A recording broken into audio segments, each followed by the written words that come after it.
अर्जुन इस समय अपनी भावनाओं के अधीन होकर युद्ध न करने के लिए तर्कों को संबोधित कर रहा है।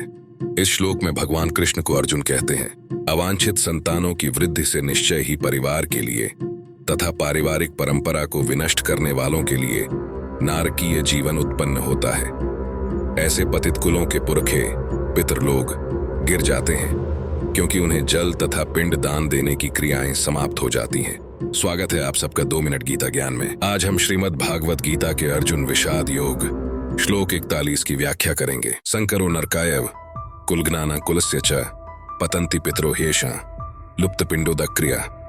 अब श्लोक का तात्पर्य एवं भावना समझ लेते हैं। सकाम कर्म के विधि विधानों के अनुसार कुल के पितरों को समय समय पर जल तथा पिंड दान दिया जाना चाहिए।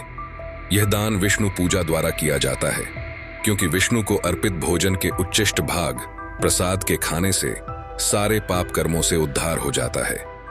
कभी कभी पितरगण विविध प्रकार के पाप कर्मों से ग्रस्त हो सकते हैं और कभी कभी उनमें से कुछ को स्थूल शरीर प्राप्त न हो सकने के कारण उन्हें प्रेतों के रूप में सूक्ष्म शरीर धारण करने के लिए बाध्य होना पड़ता है।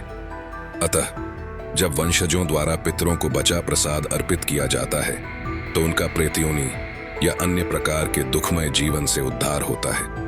पितरों को इस प्रकार की सहायता पहुंचाना कुल परंपरा है और जो लोग भक्ति का जीवन यापन नहीं करते उन्हें ये अनुष्ठान करने होते हैं। केवल भक्ति करने से मनुष्य सैकड़ों क्या हजारों पितरों को ऐसे संकटों से उबार सकता है। श्लोक का सार ये है कि भागवत में कहा गया है, देवर्षि भूताप्त नृणाम पिता ऋणा न किंकरो नायमृणी च राजन सर्वात्मना या शरणम शरण्यम गतो मुकुंदम परिहृत्य कर्तम।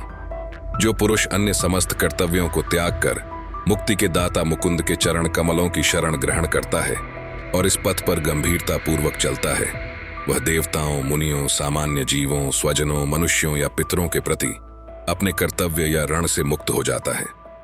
श्री भगवान की सेवा करने से ऐसे दायित्व अपने आप पूरे हो जाते हैं। पितरों को इस प्रकार की सहायता पहुंचाना कुल परंपरा है और जो लोग भक्ति का जीवन यापन नहीं करते उन्हें ये अनुष्ठान करने होते हैं।